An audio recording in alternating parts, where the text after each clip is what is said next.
I was like, I can't. I'm having a hard time breathing. I was like, I can't breathe. I'm like, I'm running. I'm slowing up my words, and I'm like, I can't breathe. And I was like, I'm gonna die, huh? And that's the last thing I said to her. As soon as that happened, man, Ray, let me tell you, man, this is how I know there's another world out there, parallel universes, because this shit was wild. I did die. I flatlined. They called me, they pronounced me dead. They had already told my family I was dead. Out of nowhere, I see another bright light, and this bright light shined on me. And as that bright light shined on me, I shot up through that light.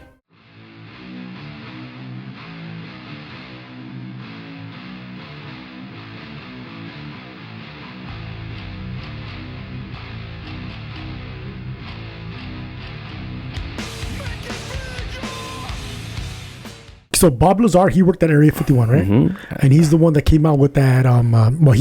He's the one who introduced the element 115, or what is it called? Yeah, 115. Yeah. What is it called? Element 115. 115, right? Mm-hmm. And that element is now on our periodic table because of him, right?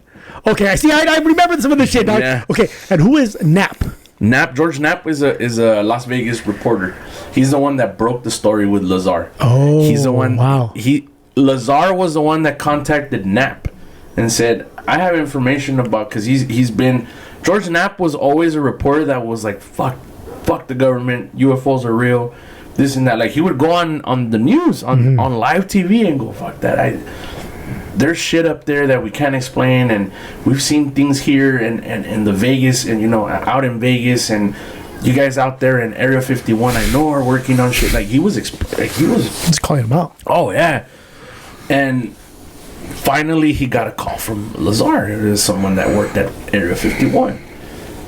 Took the call right away and was like, fuck, what do you know? So brought him on. Remember the interview that he had with him? He sat him like in a freaking Bronco.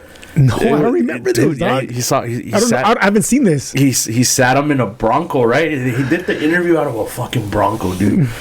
and he sat him in there, and he parked the car in a way where it shaded him out. If that means you couldn't see who he was, because back then you didn't have like the face blur and all that shit. Technology wasn't all that great back then. So they did a voice changer on him. What the fuck? I gotta see this. I'm gonna look it up because I'm sure it's out there, right? Yeah, it should be all over YouTube, man. They did a voice changer on Lazar because he was still an employee at the time of Area 51, so he couldn't disclose who he was, just out of fear of danger, of being killed or anything like that. And after that interview, man, like, he blew that shit wide open, man. He's like, yeah, man, I work at Area 51 out of a secret facility called S4. It's hidden in the mountain right next to Area 51. So that whole fucking mountain area you see, it's filled with bases. It's hollowed out. Yeah, it's hollowed out. Yeah, it's made to look like a mountain. What they did was they told these contractors, just throw sand on top of this shit and some gravel, make it look like a fucking mountain. I don't know, make it work. So they sculpted all this shit out, and he's like, yeah, dude, he's like, we are working out of a mountain, and I worked on a UFO. He's like, I was invited to try to reverse engineer a flying saucer. He was like, and this thing wasn't sitting on a platform, it was hovering. It had like a platform on the bottom. He described it, and he was like, it was just like fucking hover, kind of like what you would describe a bobblehead, but it was just floating there. And he's like, it's just floating there. So the only way to get in was, they you got in with the ladder. They took a ladder to it, and you climb in, and then you see other scientists working on the shit in there too. But you're not allowed to, like, if you're passing the scientists at the top, he was working on the shit at the bottom, which was like all the reactors were and all the shit, all the scientifical shit. All these other ones that were working on it have already focused and cracked the code on how the cloaking works. Because at first they couldn't see through the craft because there was no windows. He's like, there's no windows, But then they figured out how they see. So they figured out a button like, oh shit, you could see the outside like a panoramic view, man. Like you're just chilling in there and you see a wide movie, kind of like watching a movie. And he's like, yeah, dude, you see everything on the outside. It's like, so we couldn't interact with those scientists. We just had to go do what we had to do, and there was departmentalized. Departmentalized, and there was always a guard in there to tell us to get back to work and not to talk to anybody. Wow. Yeah, just so they don't ruin data that they figured out from the craft, and so that you cannot put the pieces of the puzzle together. Yes, because that's a fucking puzzle, dog. Yes, and if you're able to put the pieces of the puzzle, you can replicate that. Yeah. So let's keep this a secret. Let's keep this a secret only to the people that are working on it. Oh, yes. That's smart. Yeah. Yeah, even the people. Okay, even Bob Lazar was like, I don't have any idea what these guys were working on, because they wouldn't tell you. It was top secret. You couldn't ask them, what are you working on? Because there was a guard there. There was always somebody there. It's always top secret. It was top secret. The people couldn't ask, the other scientists couldn't ask us what we're working on, and we couldn't ask them what they're working on. That's not how it worked. Is that we just were there to do a job, and the time that you even think of looking at somebody, they're like, hey, get back to work. Like that's, so, and when he broke that story, nobody believed him, obviously, right? Everybody, only George Knapp. He put the story on the Las Vegas news, man. He said, fuck that, we're cracking this sucker wide open. After that, he decided to come forward because his wife cheated on him, and she had an affair, all because he could not tell her what he was working on. And sometimes it required him to leave at undisclosed times of the night to go work on shit, or he would get a call, and she thought he was having an affair. So what's crazy enough is, as I told you so, and you should feel shitty for cheating on me, he took his ex-wife, he took three of his friends, and he still had clearance at that time before the story broke. He took them out to the Area 51, and he knew exactly all the test flights for the UFOs that they test at night. He recorded this shit, and you can't find this video anywhere anymore. And you can try to find it, but it's not anywhere. And I've tried to look for it many times.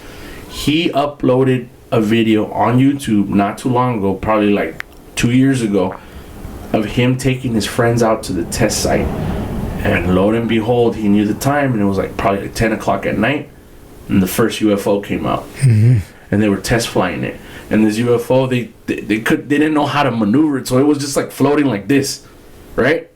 It was going like this, and then finally they figured out how to like stabilize it, so it was going like this now, and then it was just rocking like that. So they would put it back down, and then they would go forward, and the shit would hit it would go boom, boom. It was crazy. He's like, I told you guys. He's telling everybody, like, I told you guys. Everybody's like in the video going, what the fuck? So you weren't crazy. They got caught that night. They all got caught. They got placed under military arrest. They all got caught. They took his clearance, and everybody got a big fine off of that. Big fine. So, man, so just to prove to his wife, to his ex-wife, he's like, I told you I wasn't fucking cheating. Yeah. I just was working on shit that I can't talk about.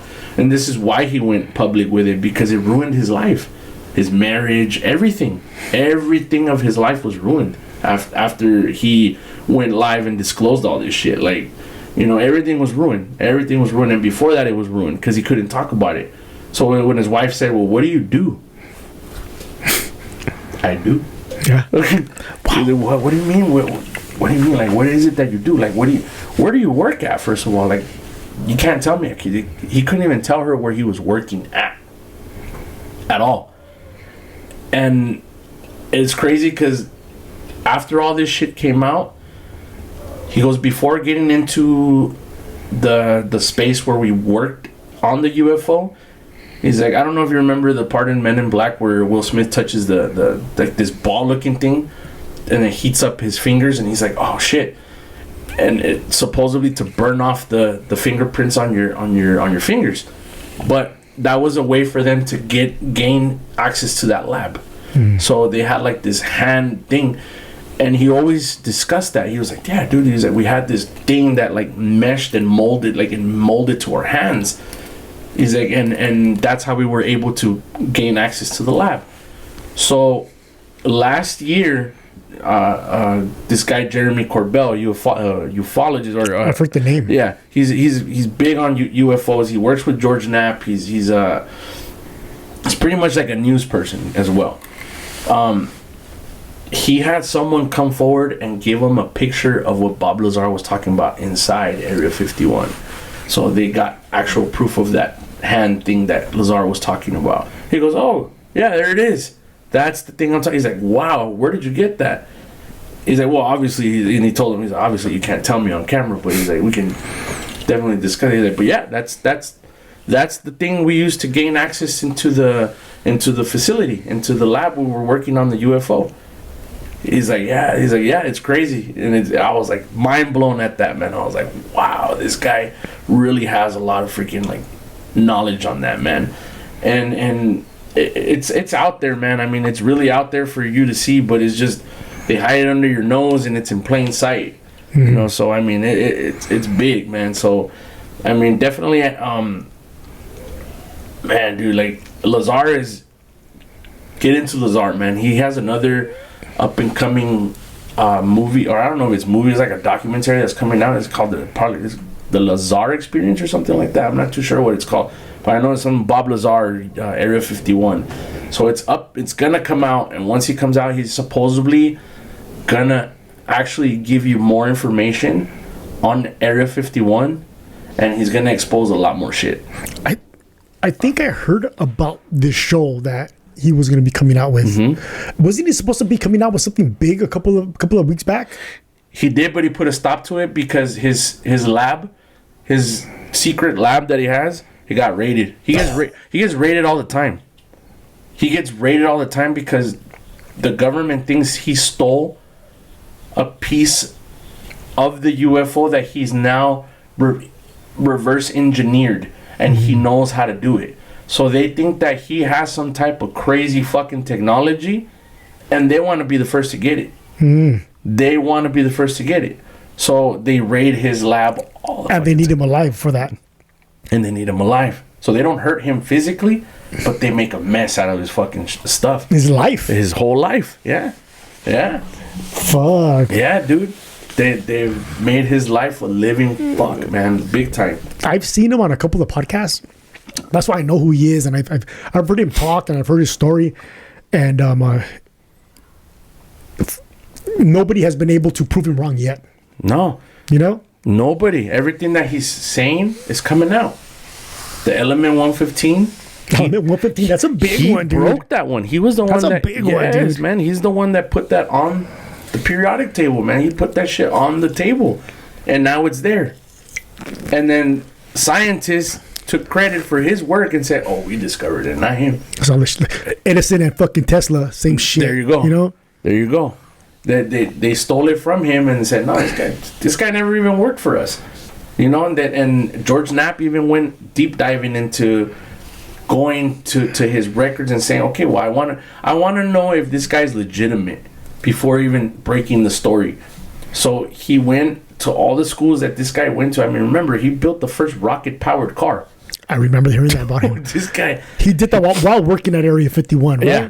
He was like, "Hey, look what I built." Yeah.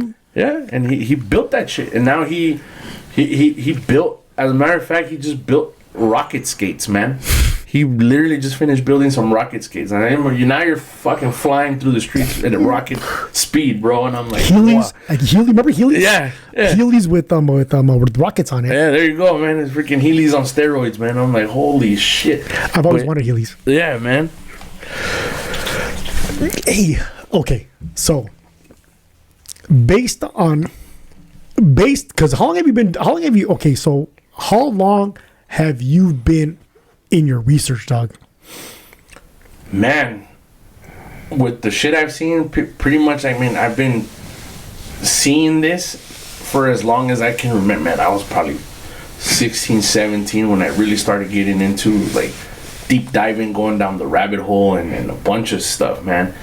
And what else also pushed me into all this as well was a near-death experience. Ooh, hold on, bro. Yeah. Near-death experience, dog. Near-death experience, man. About 5 years ago, man. 5.5 years ago, man. I had a real crazy near-death experience, and pretty much on this deathbed, I call it, because it was crazy, man. I was coming home from a party with my wife and my kids, man, and after coming home, I really needed to go pee, bro. I was like, fuck, I need to pee really bad. So we finally got home, but I was like, dude, I need to go like now. So I parked. At that time, I was driving my dad's car. He let me borrow his pickup, so I was driving a truck, and I parked it right outside my apartment building. And I was like, dude, I need to go, so I'm gonna go right in this tree, or this big ass tree in front of our apartment. I was like, I'll just go right behind it. It's dark anyway, whatever. So I go and I told my wife, just hold on, I'll park the car right now. I just need to really go. She's like, yeah, do your thing. Cool. Get out. I was mugged and stabbed. Oh.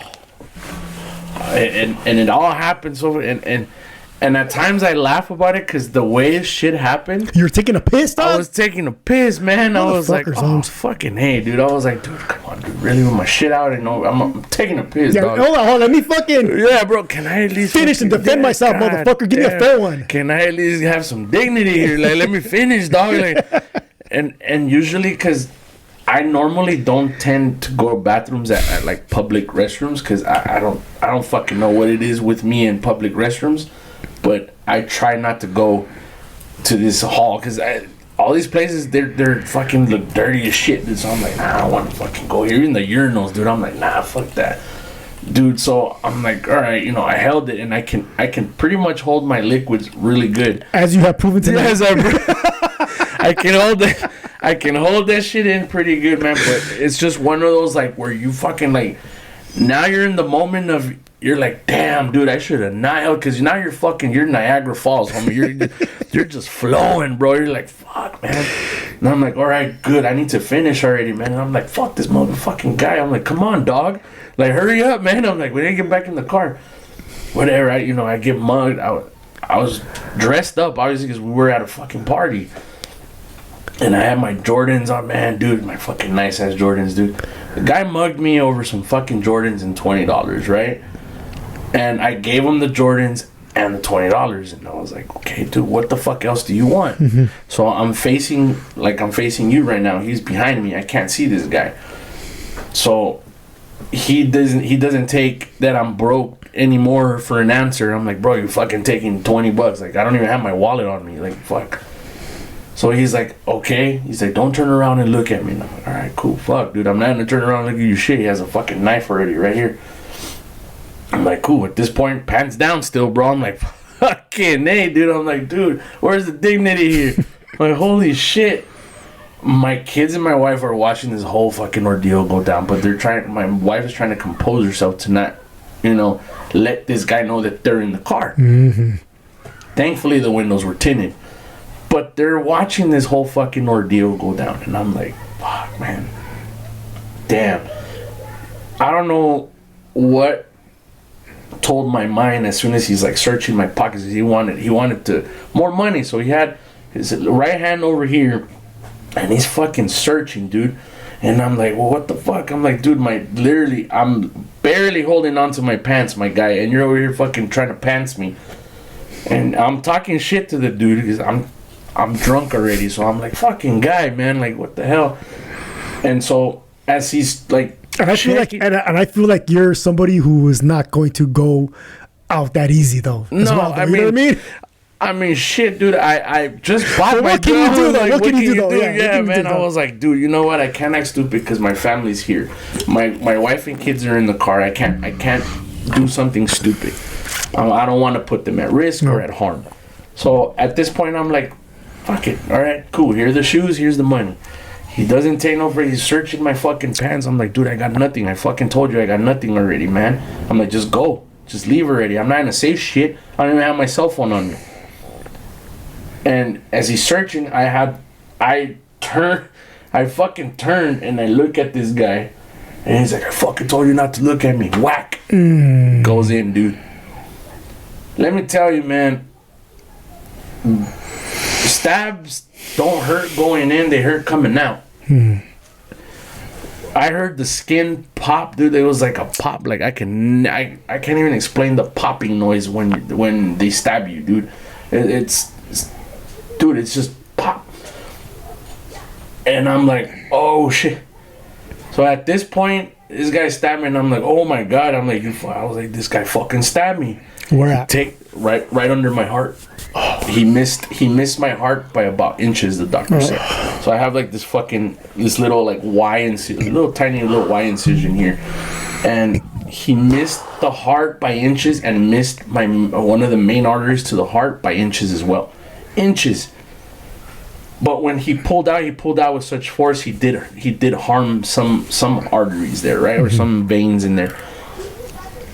Oh man, that shit felt like shit when he pulled it out, because obviously he didn't want to fucking lose his knife. So I was like, great. And now I'm here with a hole, and I'm fucking.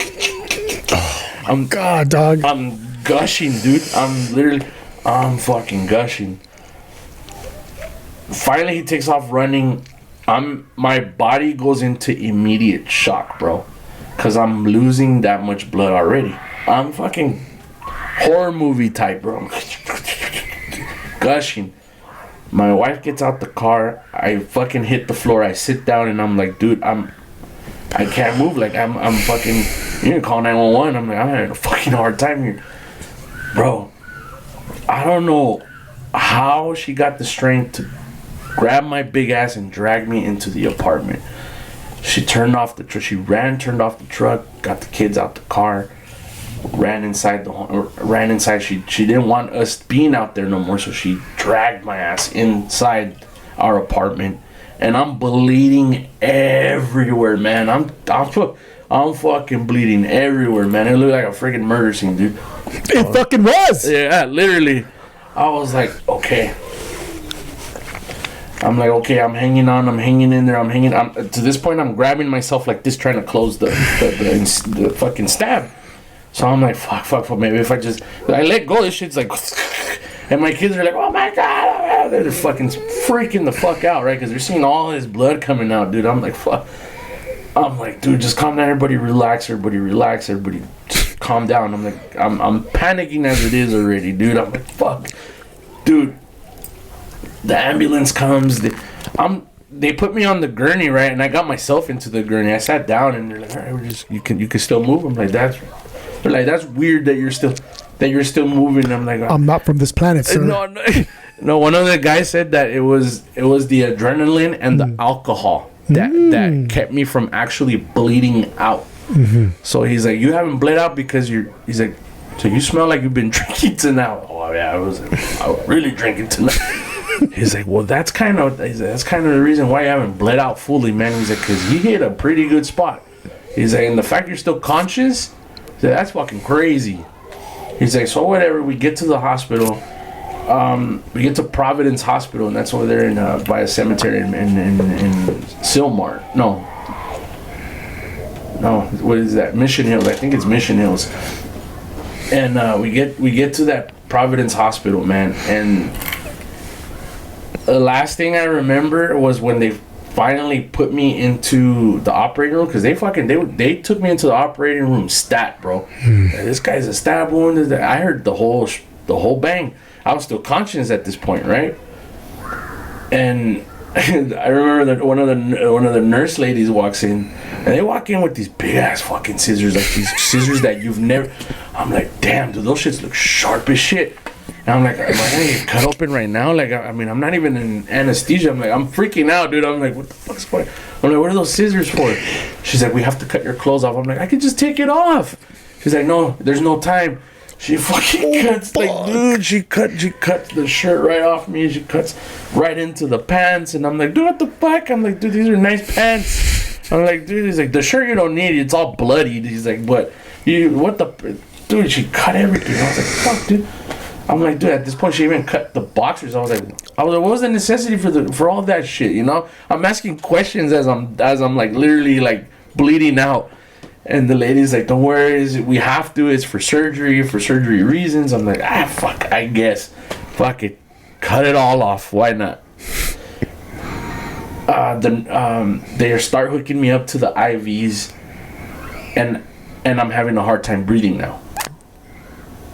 And this was before Easter Sunday. So it's Saturday still.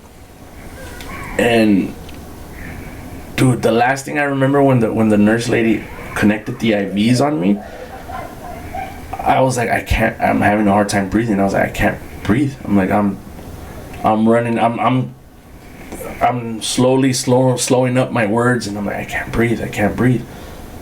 And I was like, I'm gonna die, huh? And that's the last thing I said to her. As soon as that happened, man, Ray, let me tell you, man, this is how I know there's another world out there, parallel universes, because this shit was wild. I did die. I flatlined. They called me, they pronounced me dead. They had already told my family I was dead. They came out, they told everybody, dude, this guy's gone. There's no fucking, dude, he's gone. So these doctors are still, we're still trying to work on him, making it to hopefully that he can come back. So at this whole time that everybody's going through this whole fucking ordeal and probably crying at that moment, I'm having my own experience. My first experience was hell. And hell, a lot of people are like, oh shit, there's flames everywhere, there should be this, it should be hot as fuck, this and that. Let me tell you, hell for everyone is different. My experience with hell is pitch black dark. Pitch black dark. Imagine being in a pitch black dark room. You can't see left, right, up, down, nothing. All I heard as I'm standing in the middle of nowhere, because I can only assume it was in the middle of nowhere, I hear loud growls. And the smell of something musty and like, fuck, something putrid, man. It smelled. Dude, I was like, what the fuck is this? I'm like, where am I, dude? I'm like, dude, I'm fucking dead. I'm in my own spirit world. I'm like, oh, I fucking died. I'm like, oh shit. That's fucking crazy, bro. Dude, I hear these growls, right? And I start hearing these fucking like steps and with claws, dude, like, and I'm like, what the fuck? And imagine you can't see shit. So now you're dead. Now your ghost self is like fucking paranoid and scared. Now you're like, oh fuck. If I can't die anymore, I'm gonna really die now. I'm like, holy I'm gonna fucking die again. Yeah, I was like, damn, I'm gonna die twice today. Fuck. How much worse can this day get? Yeah. I'm like, holy shit, dude. So I'm going through this, man, and finally I hear this growl really close to my ear, and the breath of something, like, it's just hot, man. I was like, oh shit, like, what the fuck is going on? I hear this loud fucking growl, and then as I hear that, I'm literally screaming. I'm like, oh shit. I'm like, and I smell this fucking thing. It's just this smell. I can't even explain to you what the smell was, man. Like, it was just disgusting. And as soon as that one hit, I heard another one this side. A fucking growl. I mean, I'm talking about this growl like crazy. This animal that you've never even heard. Like, I was like, this is a demon. I kind of figured, I was like, I'm in the demon world. I'm like, I'm in hell. I was like, oh shit, I'm in hell. Holy shit. So now I hear growls from the left side, the right side, and now the front. So I hear 3 individual growls. All of a sudden, a light turns on, right? Spotlight. I see my casket and me in it. And I'm walking up, and there's, I don't know, mind you, it's still pitch dark black except the casket. And I can see my family members crying, typical funeral, I'm like, holy fuck, I did die. I'm like, oh shit. I'm in awe right now. I'm like, oh fuck, like, oh shit.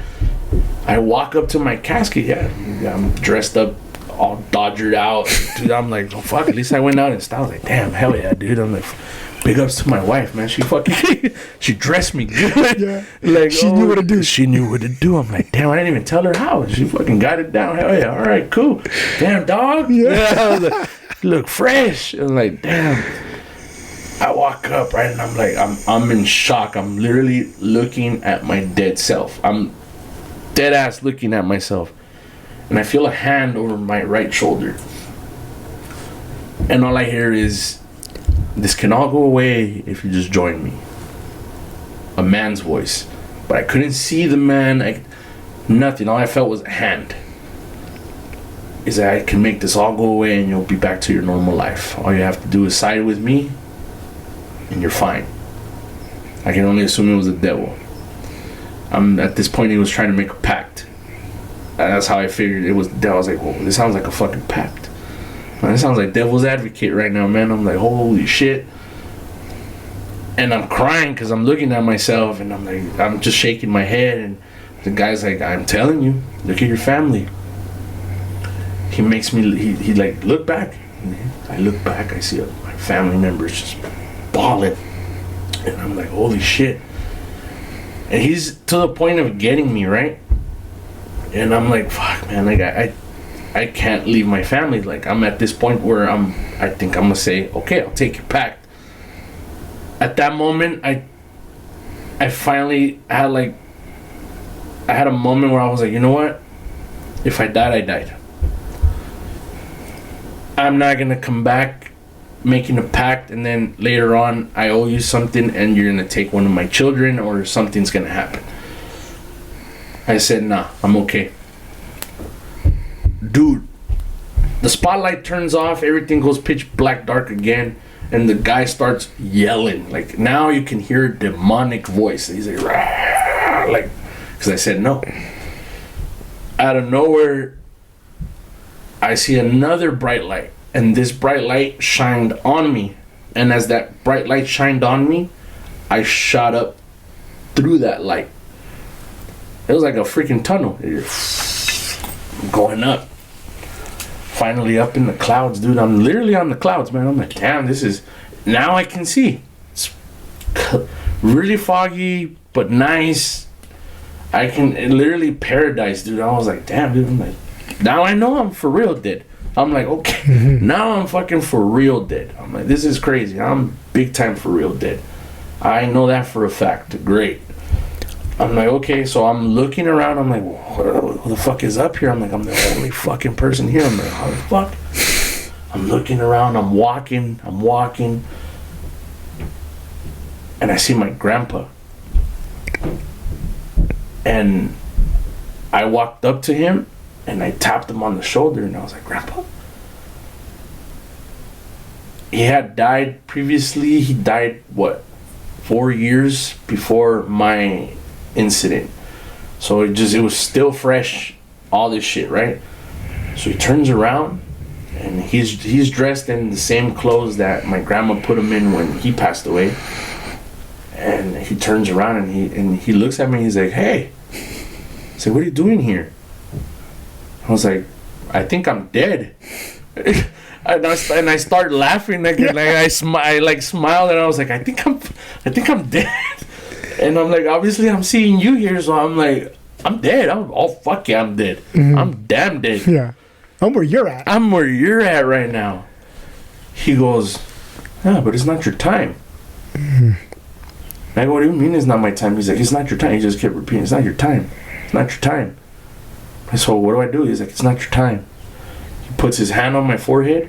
Literally, we're standing on this cloud, and he just, as he's putting his hand on my forehead, he's putting me down into the cloud, right? Finally, I'm like, well, I love you. I'll see you, I guess, when I say, I don't know where the fuck I'm going now. I'm like, I must be going to another world. I've already visited 2. I'm like, I must be going through another one. So he's putting me down into the cloud, and he goes, I'll see you when you get back up here in its due time. Sends me back down. It's Easter Sunday. I resuscitated, or however you say that, man, on Easter Sunday. And when I got up that morning, I was they had saved me. So I woke up strapped up to a hospital bed, like hands, feet. I had even a fucking belt here to keep me from falling off, because when I woke up, the first thing I tried to stand up, but I couldn't because I was strapped in. And I'm looking around and I'm like,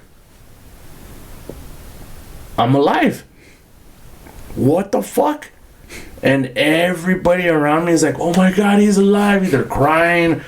And the first thing, like, dude, the first thing that I said was, I just saw my grandpa, and literally started bawling, man. I could not stop crying, dude. I could not. And I was like, my grandpa brought me back. I was like, holy shit. And my wife was like, dude, they told us you died. They told us everything. They finally found the pulse somewhere. I don't know where they found the pulse on you. And they decided to reopen you up and start all, like, do it all, like, oh my God, dude, you're making me want to cry, dog. Dude, it was crazy. Like, they put in, I don't know how, the doctor said, he's like, I took about 15 or 20 bags of blood because I had bled out completely already. Oh my God. So he's like, dude, you took an insane amount of units of blood, but we were able to I was able to reattach the severed vein that the guy got. He's like, so 3 o'clock in the morning, we were able to get a pulse and a oh my God. We worked on you for hours. You came in 10 o'clock. We worked on you for a long time, from like 10 to now. That's a long while. We've never had anybody in that state of operation where we've had hours like that. It's like, but you know, we decided to call it after the first hour and a half, but we found the pulse, so we were able to continue working. We had already covered you. Yeah, we had already put the freaking, yeah, they already called it, dude. They called it. They had what is that, the guy that comes in and gives you rights? No, your the one that goes in and calls the mortician. Okay, that's the guy that goes in and calls your death time or oh, wow, yeah, dude. They have to write it down and all that shit. So do you have that documentation? No, I lost it, dude. I lost it, dude. Yeah, no, I had it. I lost that shit. Time of death was 11:45 p.m. Oh wow. I was like, oh shit. It literally said time of death. Time of death, man. I was like, what the fuck? I had that.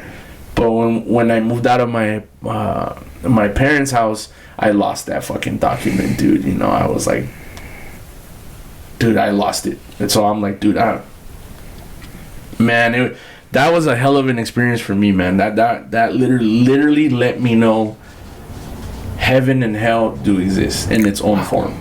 Wow. Yeah. That. Are you religious? I am, in a way. Like, I'm Catholic, but I don't really say I'm like Catholic or religious in a way, like, big time. But I am a believer now in what is out there. You know, I'm a believer that God himself is not a God. He's an alien person. He had divine powers because I believe he was a hybrid alien. So I push the envelope when I tell people, you know, I do wear the cross and everything like that, you know, but because my personal believances and people that prayed for me at the time of, you know, the time of my that incident, and also because of the whole cancer ordeal that I went through. So I became a believer. I was like, okay, you know what? You guys made me a believer. You know, I'm like, you believe in a higher power. Yeah, I believe. Right? You know, I'm not at church Sundays. I'm not, because I gotta tell my wife. I know she's like, we should go to church. And I understand that. I get you, but I don't need a church to tell me what I can believe or cannot believe. I'm a believer on my own. I don't need a church to tell me that I need to believe, or that I need to pray, or that I need to do this. I can do that perfectly fine in the comfort of my own home, as long as I'm believing, right? as long as I believe in there is a higher power than me, then yeah, I can do that in the comfort of my own home. Now, my parents, they're like, oh, no, you need to go. You owe the world to God. I understand that. But your viewing is different than mine. You guys are old school. Like, we were at church every fucking Sunday, man. Like, I mean, as a little kid, bro, we were there. Sundays, man, shit, dude. Early mornings, so this wasn't fucking, we go at 1 o'clock mass, none of that shit, man. My mom was fucking, dude. 7 a.m. the first mass, bro. By 6:30, by 6 a.m. in the morning, bro, she's already knocking on doors. Get up, we're going to church. Fuck. Sunday. Fuck. Like, I don't care. All right, cool. I don't care if it's Sunday. Fucking, you have one job, and that's get up and go to church with us. I'm like, all right, cool, whatever. But, like, they're heavy believers. My wife is a very heavy believer as well in God, the Virgin Mary, and all that shit, man. But, I believe there is a higher power, but I don't need to go to the extent of, going, okay, you guys believe in other shit that most you guys are, I don't know if you guys are the crazy ones for actually believing more shit than I do, and it's like you guys are right par with me, okay? I'm alien and you guys are God. We're right there, okay? So we're fucking A, dude. Like, you guys are there with me. And there's a lot of unexplained miracles in the fucking Bible. So why can't I believe in what I believe in that's unexplainable, and you can believe in what you believe in that's unexplainable? Yeah. That's what I tell. That's why when I have people go on the podcast, I tend to tell them, look, man, don't make it me and you can go on a political view all day, but off camera. We can go off camera because, like, when it comes to politics and shit like that, like, I'll be a dick about certain shit, but and I expect you to be a dick back with me because we're politicking. Yeah. That's what politics is, you defend, I defend, what I was like, dude, like, don't get upset, you get me? Don't back out now, motherfucker. Yeah, don't back out now. Like, what the fuck? Like, dude, first you threw your shit at me. Now I'm like, okay, let's go. Now we're off the camera. Now let's do. Now, but it's all love. Like I said, like when I politic with somebody, I really tend to tell them, don't go politician wise on me on the podcast because that's not what I do. Yeah. I don't. You believe in something strongly. That's cool. I'm not gonna take away from what you believe strongly in. That's your point of view. But on the podcast, dude, please, don't, whatever president you have a vendetta against, that's cool. Have it off camera. We can talk about this shit all day. I don't care. Off camera, we can chat. Shit, let's go get a pack and we'll talk about it, bro. It's all good. But people that do tend to do that, I'll stop the live and I'll be like, bro, I told you, like, we can't get into that shit with politicians and shit. What for? Okay, I'm gonna fucking talk some politics right now. I used to worry about them, but I no longer do because there's nothing that I could do to fucking change them. No. Your decision has already been made for you. Yeah. It's like, okay, I'll give you a little bit of a politic on my end.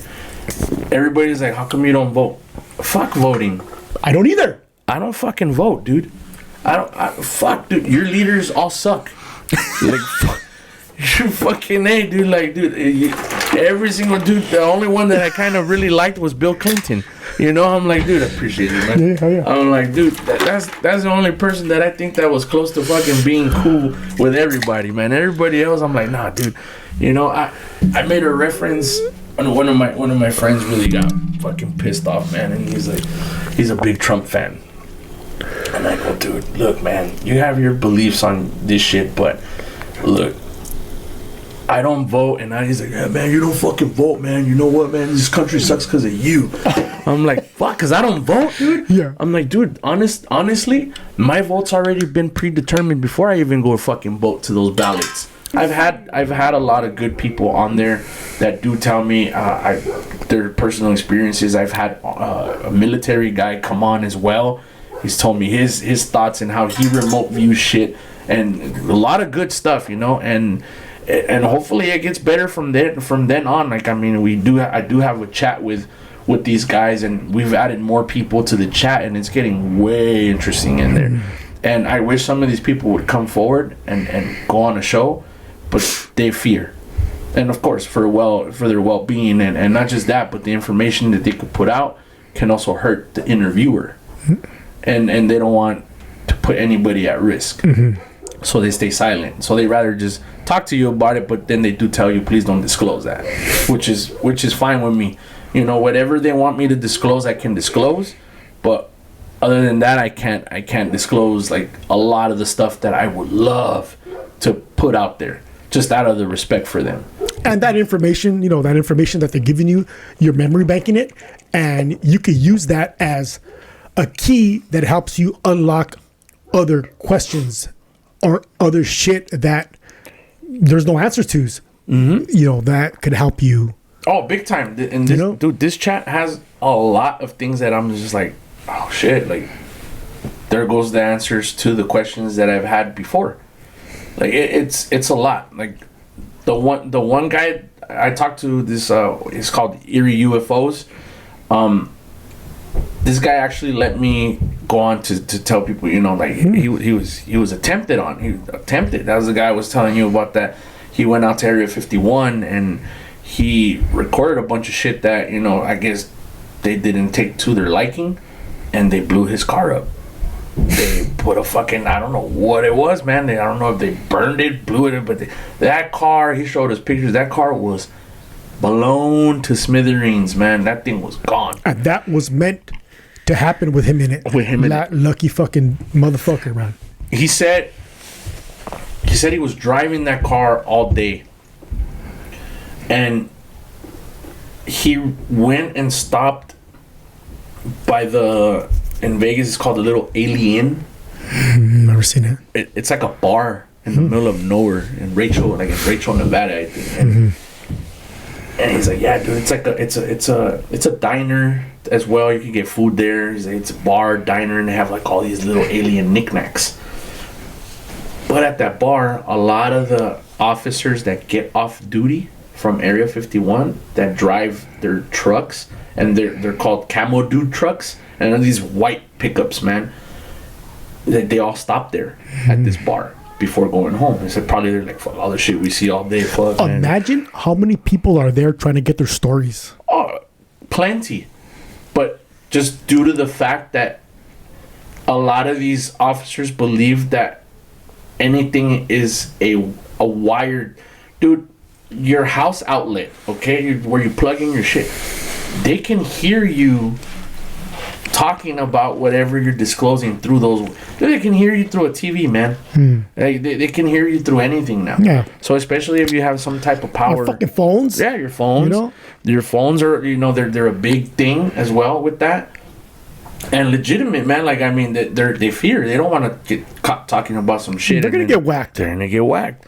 So I'm assuming that they're to themselves. Yeah. A lot of the times they're in a ball together, and they just go like my friend, like this guy was telling me, he's like, yeah, they all go like in a little corner, and it's just all these military police officers that are just chilling, and they're all to themselves because they're away from the people, so that way they don't start asking questions.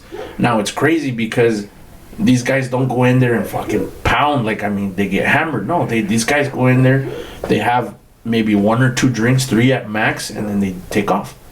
And it's like their pit stop before going home. He's like, so they all get there. So I'm thinking one of those guys connected something to my car because I stopped there to eat. It's like, so after that, went home, got out the car, boom. I was like, what? He's like, yeah, dude. The car, I don't know if it was meant to blow up with me in it, or it was just a message that they sent, to stay away from their shit, because easily on that drive back home, I could have been blown up. He's like, so I was already in my home and the car blew up. And I was like, what the fuck? He's like, yeah, dude, they followed me. He's like, I know a lot of information. He has a family member that also works for like high end like security level type of shit like that. And he doesn't want to give me like who it is. He's like, no, because he's really well known, but I don't want to give you that information. So my first instinct, I'm like, fucker, your uncle's Bob Lazar, huh? Oh shit! I'm like, dude, oh man, I was like, dude, that motherfucker's uncle must be Bob Lazar. Dude, you don't want to give me that fucking info. I was like, dude, what the hell? He's like, no, I can't give you that, man. He's like, because I would be blowing the top off this place, man. Like it would be crazy. And I'm like, oh shit. He's like, and I don't want to get in trouble. And I'm like, okay, that's fine, man. I'm like, but you do have a lot of interesting people that have been through a lot of crazy shit, man. And absolutely, 100%. And I mean, me, man, I had a lot of like paranormal shit after my first like UFO encounter. I really do believe that a lot of paranormal shit followed me after that, because I cannot get out the way of paranormal shit, man. My last apartment was haunted, and my kids were like, dude, this fucking place is haunted, Dad. Like, dude, just shit here is just like moving, and it always fuck with the bread on top of the fridge, man. This thing, what a sandwich! All the fucking time, dude. You be watching, it'd be late at night, dude. You be watching a movie or something, and you see the fucking bread off the top of the fridge just fly off. That's crazy. Just fly, it just whoop, flies off, and it hits like the windows or the window sills or. Dude, I'm like, dude, what the fuck? I told my wife, I was like, this ghost fucking hates bread, dude. Or wants a fucking sandwich. Or wants a sandwich. Yeah, make me a peanut butter and jelly sandwich. Porfas, please, eh? Grilled, motherfucker, grilled.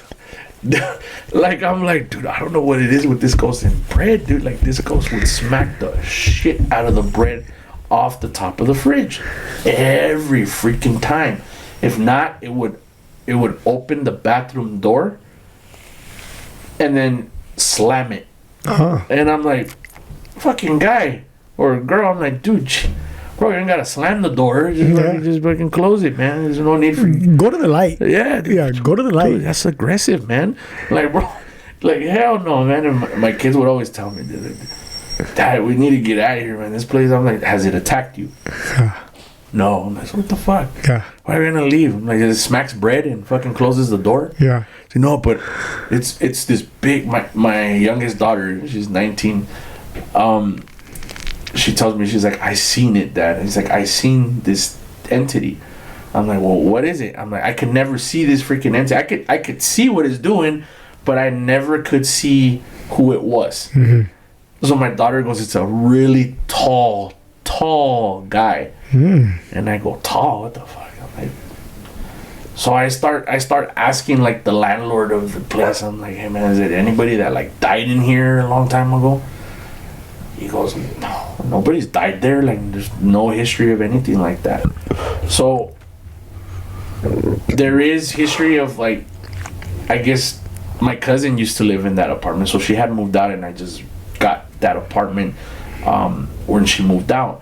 And it was just a quick move because my parents in Palmdale lost their home through that stupid Fannie Mae or whatever the fuck that they got all fucked for. Mm. So we had to move out, and we had to move out quick.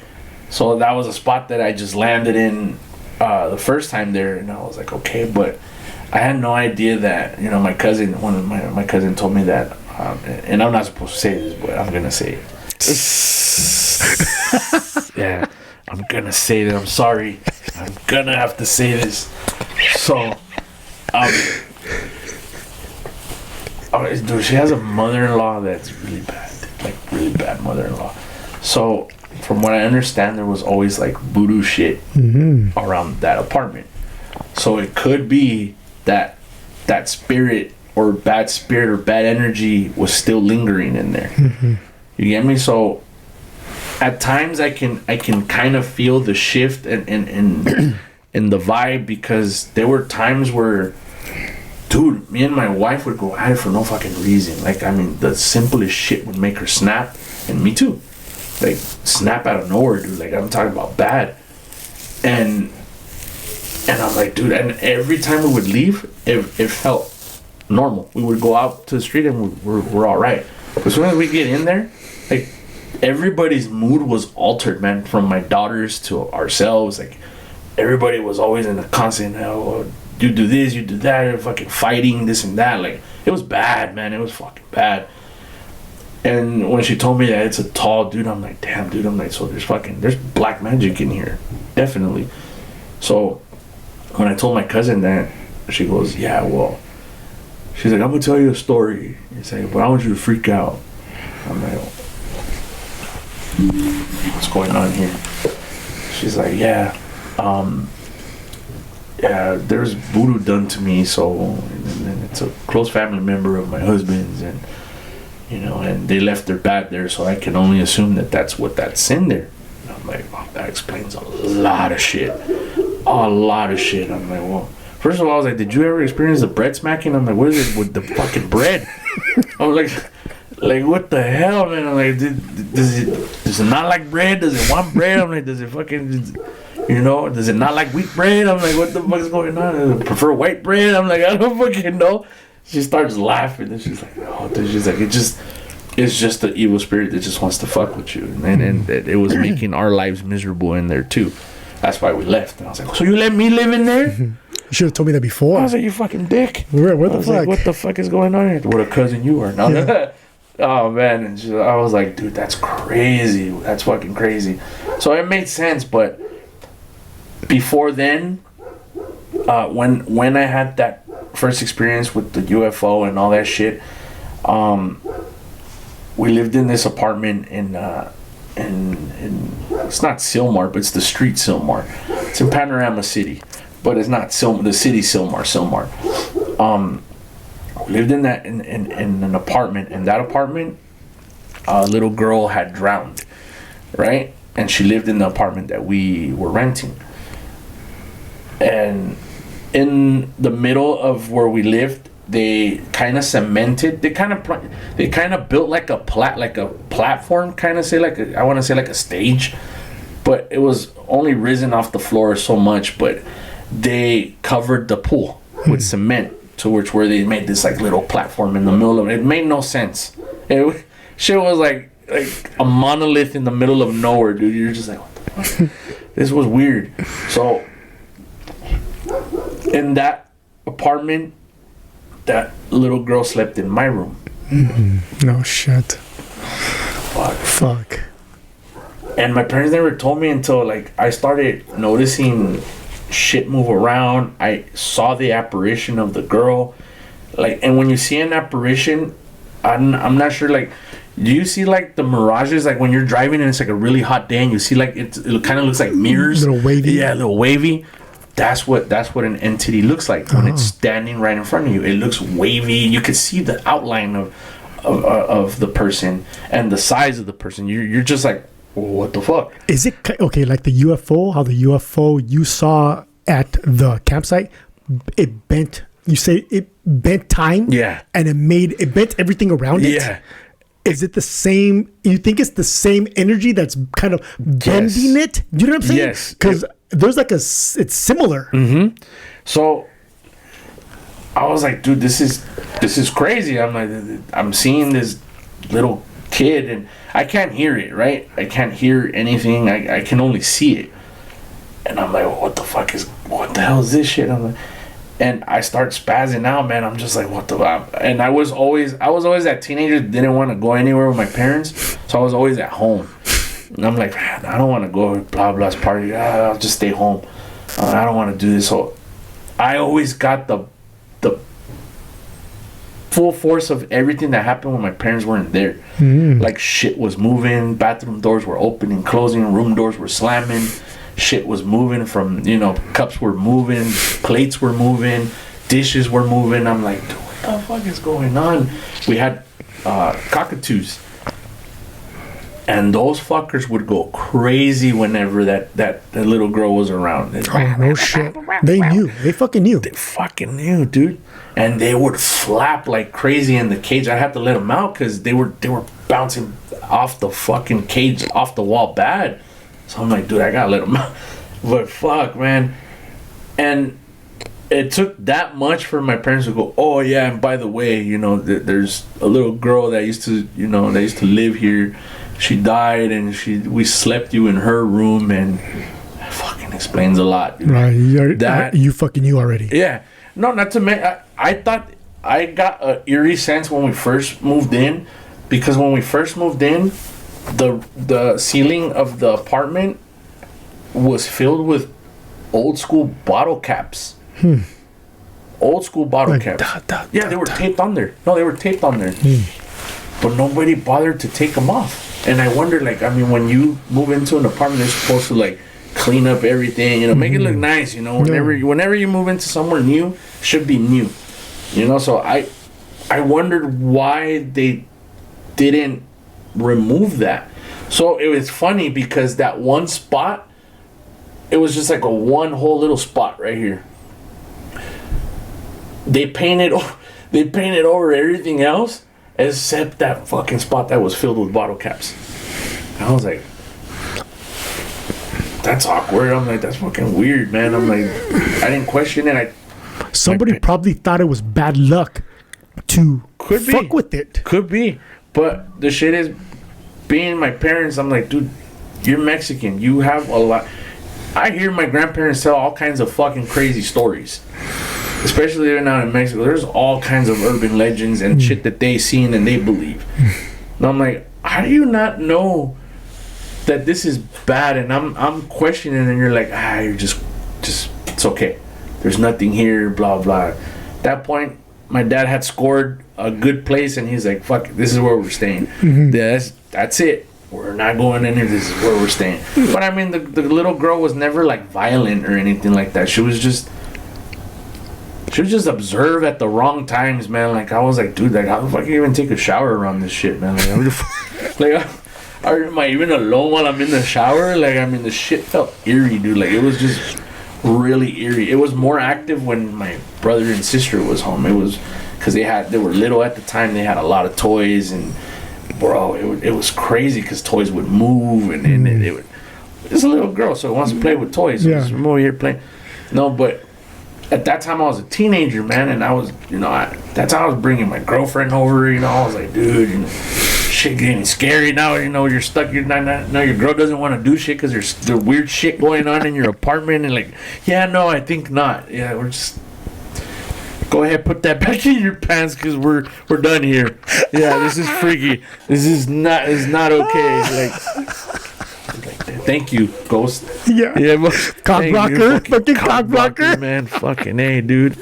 Go hunt somewhere else, man. For the one moment you can't just go somewhere and just hunt someone else. Fuck. Like, dude, it was crazy, man. And my wife never really believed in like paranormal shit.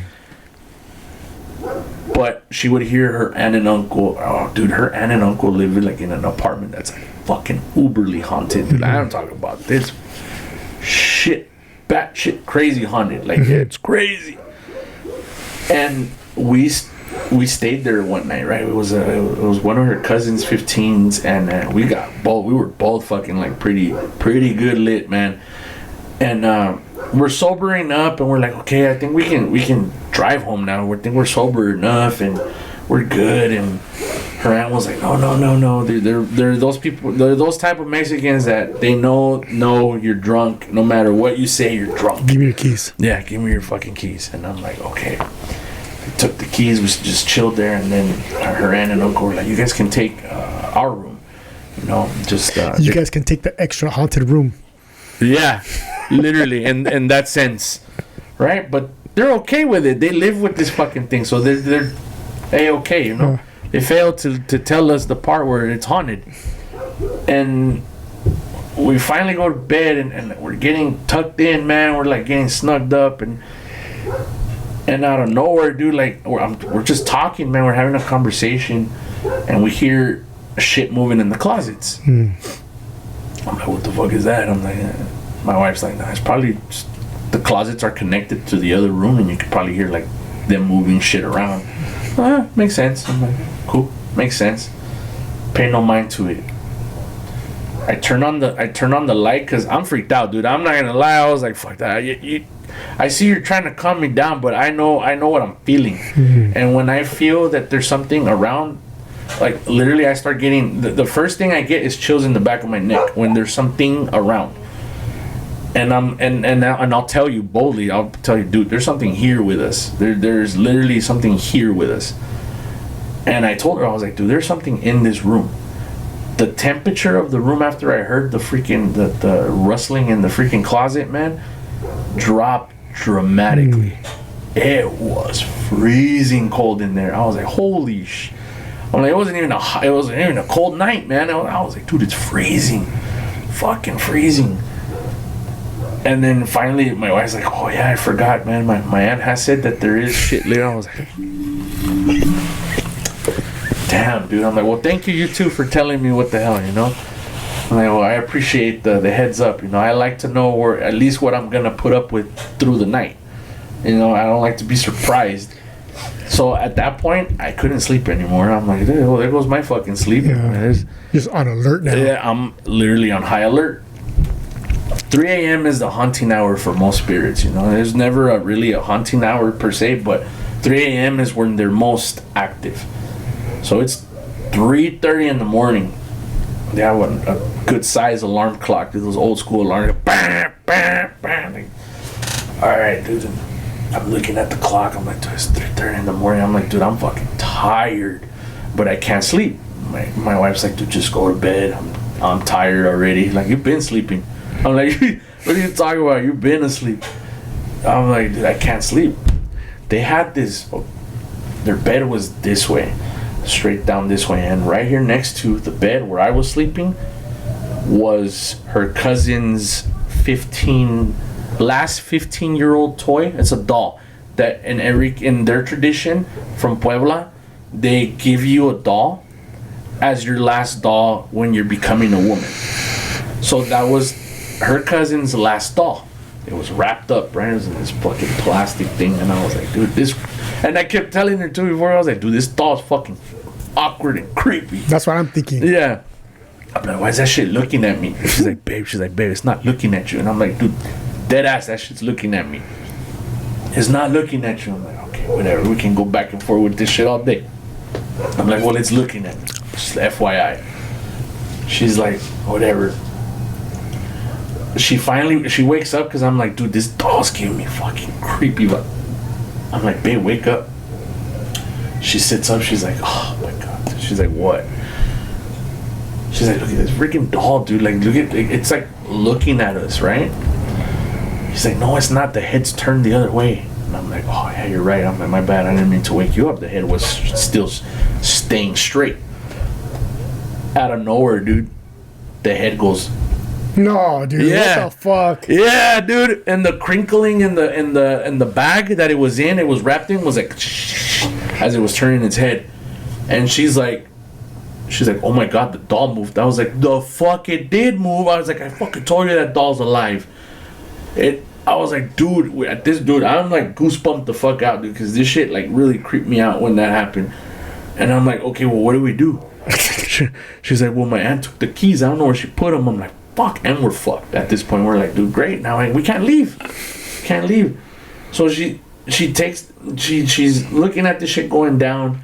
She's like, now I can't sleep. I'm like, dude, the doll stayed like this, looking at us, right? So she's like, just turn off the lights, fuck it. And I was like, all right, cool, just so we don't see this shit anymore. And I'm turn like, off the lights, I was like, okay, let's turn off the lights. I get up and I turn off the fucking lights, dude. And I'm like, dude. I get back in the bed and I throw the sheets on top of us, dude.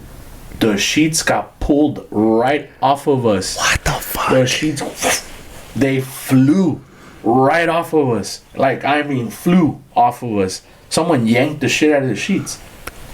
At this point, now we're fucking freaking out. We're like, oh my god, oh my god, oh my god. I was like, who do we wake up? They're like, no, let's not wake up. My girl's like, we shouldn't wake up anybody. I was like, dude, what the fuck? We're about to get haunted by something in here. I'm like, dude, this shit's crazy. Shit is wild.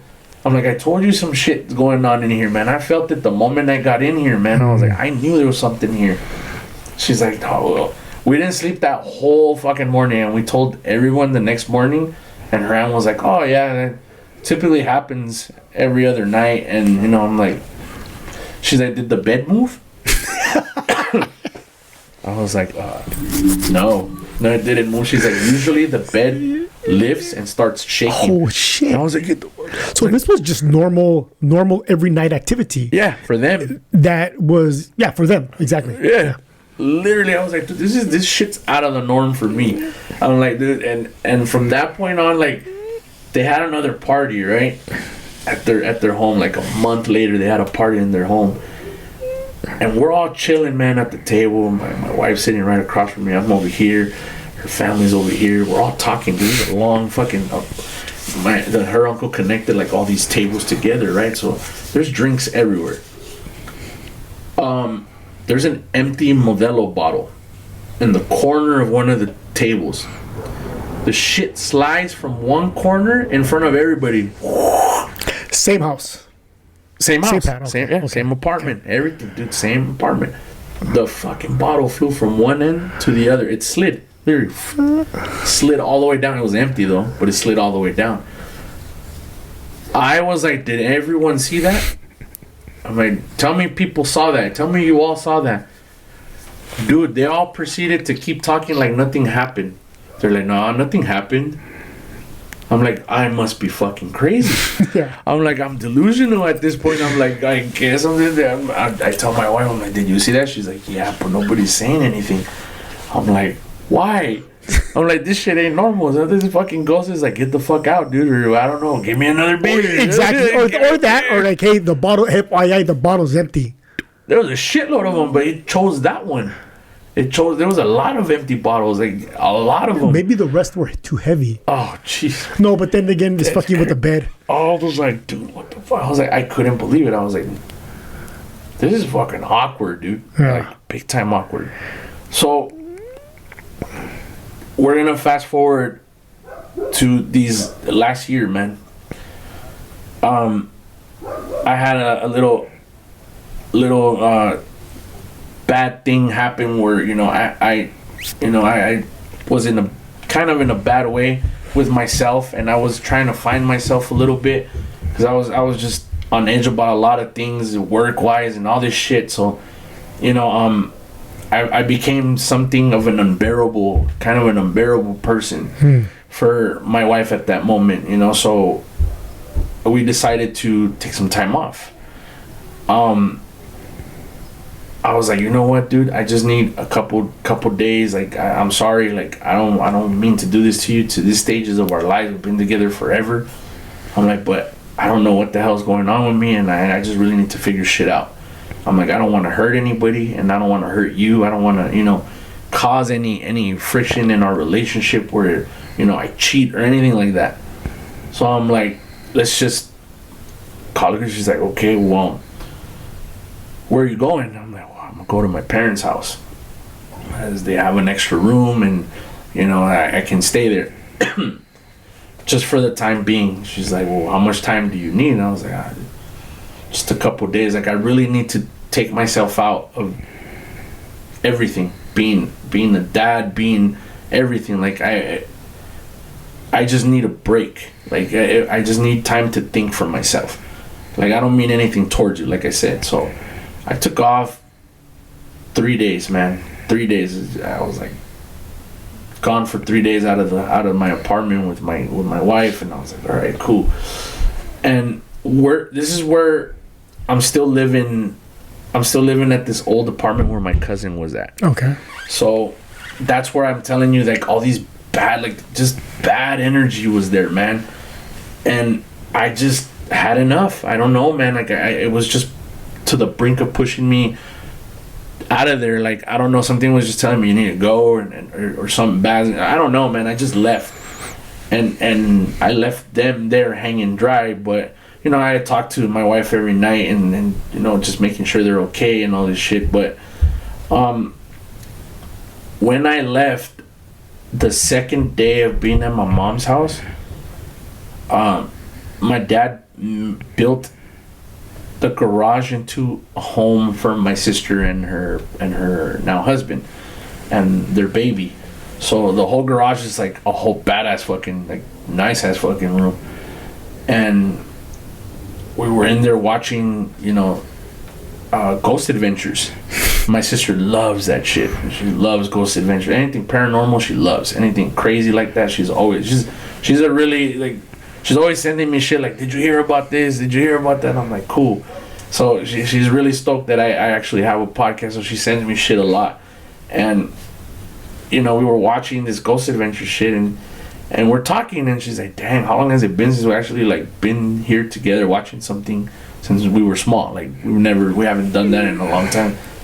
I was like, well, I know. I'm like, it feels good, but I was like, don't get used to it, because obviously I'm gonna go back to my family. I just needed a break, like, and not in a bad way. She's like, yeah, you keep saying that. I was like, dude, I haven't gone out anywhere. I'm like, first of all, I'm here in your home, and whatever, we're getting into this fucking debate over here over some dumb shit, and I'm in my brother-in-law's like chair, his gaming chair, and I'm like rocking, right, and I'm just like going at it with my sister, like, man, shut the fuck, brother sister type of shit, man. I'm like, man, screw you, dude. And I'm like, we're talking, I turn over, and in this turning over, there's a hallway right here, and my mom has like washers, and it leads out to the hallway to go into the main home. So in the hallway, as I'm rocking back like this, I'm looking to my right, and I'm like, I see something like a dark mass figure, dark.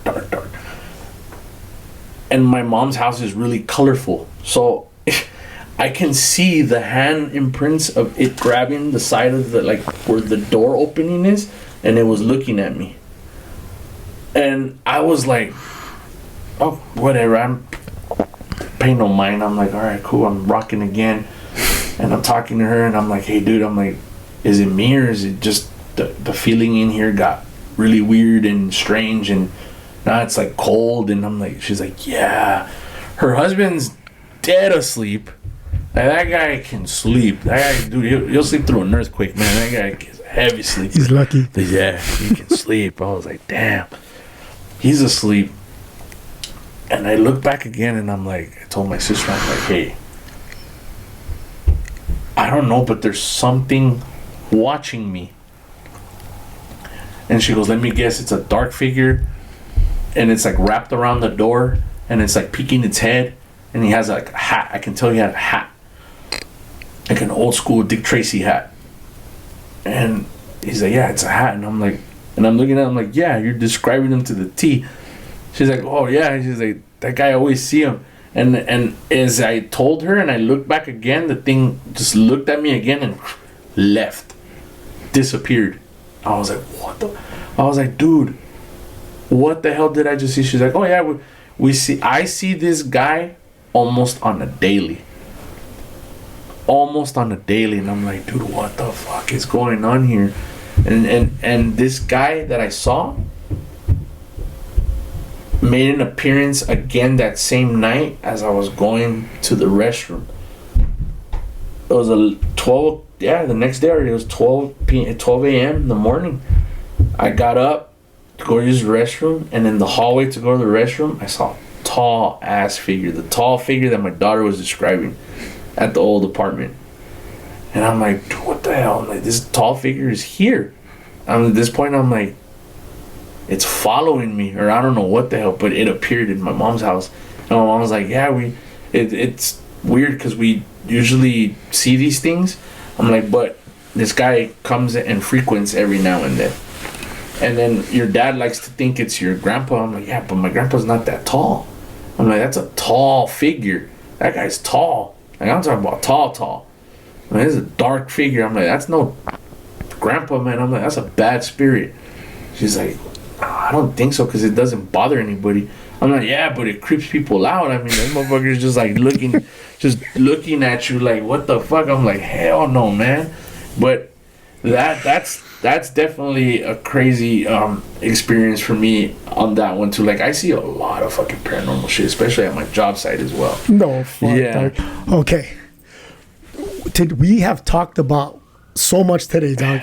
And I feel, and I know it's just the tip of the iceberg. Oh, yeah. Because a lot of what you're talking about is maybe sparking memory in me as well. You know what I'm saying? Mm-hmm. And I know that you have a lot more to fucking say. And we'll do that the next time you fucking come back. Oh, I'm definitely coming back, man. So with everybody that comes on, I always ask them, I got a question to ask. Mm-hmm. I got 2 questions to ask. Mm-hmm. And then the last guest has a question for you as well. Okay. So my first question is, if you can give your freshman self any advice, what would it be? Ooh, a younger me? A younger you, dog. A younger me, man. Or if you could even pick an age or a time where you would give your younger self advice, when would it be, and what advice would you give? Man, I would definitely give myself, or anyone for that matter, an advice of, if you had the chance to redo your whole life again, how much better can you redo it, that you're giving a second chance to redo that? Will you do it the same, or will you do it better? And I would choose to go better. If I can go back in time and tell myself, hey man, you're gonna get your 15-year-old girlfriend pregnant, I would have definitely waited to put off that to where I was stable with the job, everything, because all the struggles that come with that. I would have definitely told myself, hey man, this is in for your future, keep in school and study and do what you got to do, because there's something big time in your life that's going to happen that you need to be prepared for.